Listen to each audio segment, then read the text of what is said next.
Hey you guys, welcome back. Today I want to talk about something really critical to my workflow today, and that is Wi-Fi. The ability to transfer photos from my camera to my phone while I'm working in the field. And thankfully, Olympus has provided us with some really cool features in this area. But there are a couple of tips and tricks that I think are really important to a quick and easy workflow. So let's go through them now. So the first thing that you have to do is set these save settings up so that you have got the camera working the way that you want. So here are the options that you have. If I go into my Super Control panel and I go down to the bottom leftmost icon, it's the two little card slots way down the bottom left hand corner, and hit OK, then I can get into this area of the camera.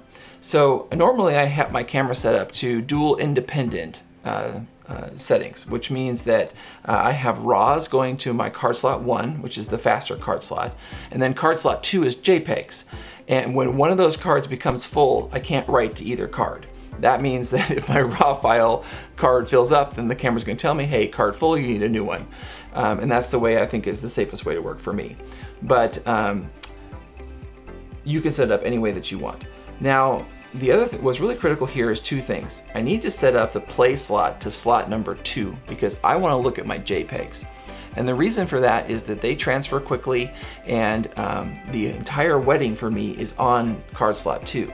So each camera will have the entire wedding on it all day. So when I sit down at the meal time to kind of find a couple of photos that I want to transfer and post, I can look through the entire wedding without having to change cards in my camera. So I have my play slot set to slot 2. The other really important thing is that the default for Olympus cameras in terms of transferring photos is from card slot 1. So if you have two cards in your camera and you don't want to have the camera look at the RAW card, you want to have it look at the JPEG card for transfer purposes, then you need to set this up. And the way that you have to do that is you have to go up to save settings, and just for a second you've got to turn it on standard. Now you'll see a menu item become available to you that's called camera save slot. And that's this middle one right here. You have to set that to the card slot that you want the camera to transfer images from. So in my case, that's always card slot 2 when I have two cards in the camera. So I have it set to card slot 2. Your mileage may vary. If you want to go from card slot 1, you totally can. Or if you want to work from RAW files, you can totally use card slot 1. Okay, so I'm gonna go back just because I don't ever want to forget set dual independent. I hate messing with these settings too much because I don't ever want to forget what I've done. But okay, so now I'm all set up. Now it's just the workflow. So what I'm gonna do is if you hit play, then you can start cruising through images on your card, right? So this is probably the fastest way to cruise through 1,000 photos, is just using the back of the screen. Once you find a photo that you like, then you want to tag it. And so what you do is just tap the screen, and if you've never seen it before, Olympus has a little share icon that's on the screen. It's 3 little dots and 2 lines connecting them. Looks like a little arrow. If you tap that and mark the photo, you'll see a green icon right here at the top of the screen, and that tells you that that photo has been marked for image sharing or for transfer. So now all you have to do once you've tagged the 2 or 3 photos as you want is turn on the Wi-Fi. Okay.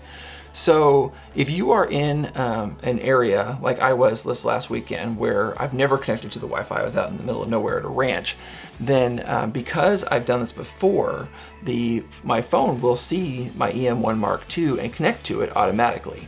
But if this is the first time you've used Wi-Fi, or if you're in an environment like here at the studio where I am constantly on normal Wi-Fi, I might have to switch to it using the settings in my phone. So if it's your first time, you'll see EM1 Mark II pop up in your Wi-Fi connections on your phone, and then you'll see the password displayed on the screen for you to connect. Okay, so you'll have to do that. Once you're connected, then you'll be ready to go. So I'm gonna slide this over for a second and pull up my phone.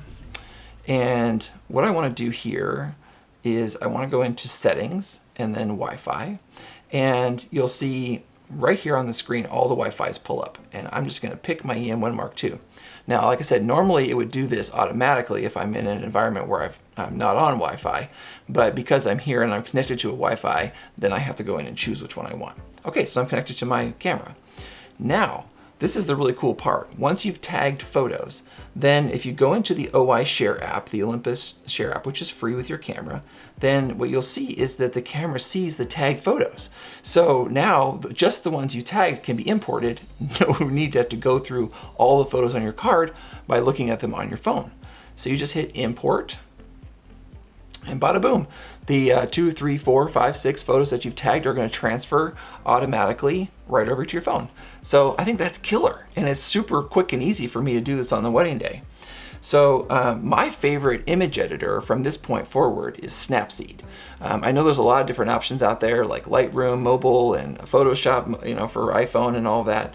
But Snapseed's my favorite. And so I'm going to show you just kind of a couple quick things that I usually do to a photo before I'll let it out of my hands and into the public.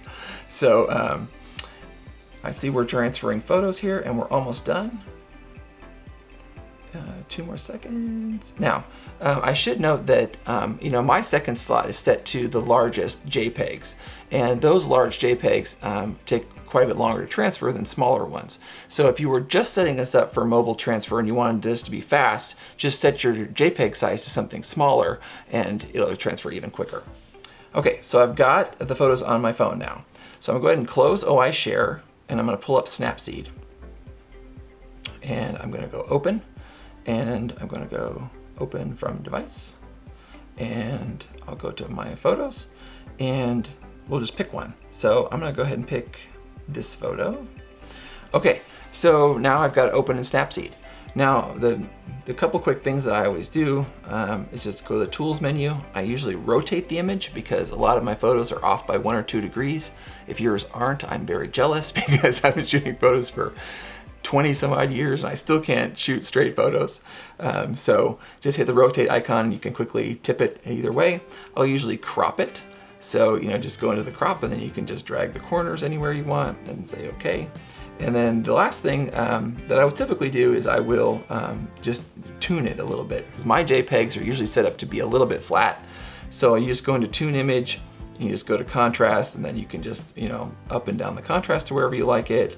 And if your photo was a little bit dark or whatever, you could change the brightness and then hit the checkbox and then hit export.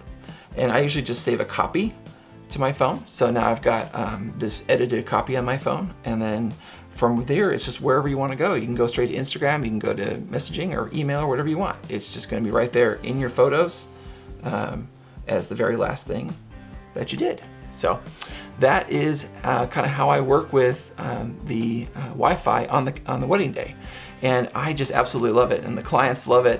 And I think that if you're not doing it, that this is a great little workflow for you to just find 1 or 2 pictures that you want to share for your clients, and it will indefinitely make an impact on them. Now, I want to share one other tip, and that is, what if you want to use a RAW file? Okay, so let me drag this back over here.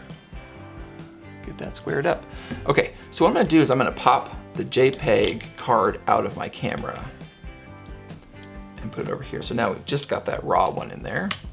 And I'll turn this back on for a second. And we'll go to play. All right, so let's find that same raw file. We gotta cruise back through a whole bunch of photos. And this is how I do it, guys. You know, I'm just looking at JPEGs or at raw files or JPEGs, and I'm just cruising through the wedding day looking for anything I think is amazing or that I remember being amazing. And I'll go straight from there. So, all right, so let's go back to that kind of section. Let's see, somewhere back here. Okay, so we're gonna pull up a photo. All right, so here's another one of the wedding party. I just say that one. And so here's what you need to do. You need to convert this photo from a RAW to a JPEG before you transfer it, right? So the way you do that is you hit OK once and you go to RAW data edit. Now, there's these custom one, art bracket, and all that kind of stuff, but the one I usually use is current. And here's the one trick. When you use current settings to do the conversion from RAW to JPEG, the thing you need to pay attention to is your white balance. Because if that's off, like if you're in a room shooting an incandescent and then you want to convert a photo that was shot in a shady situation, you're going to get blue photo, right?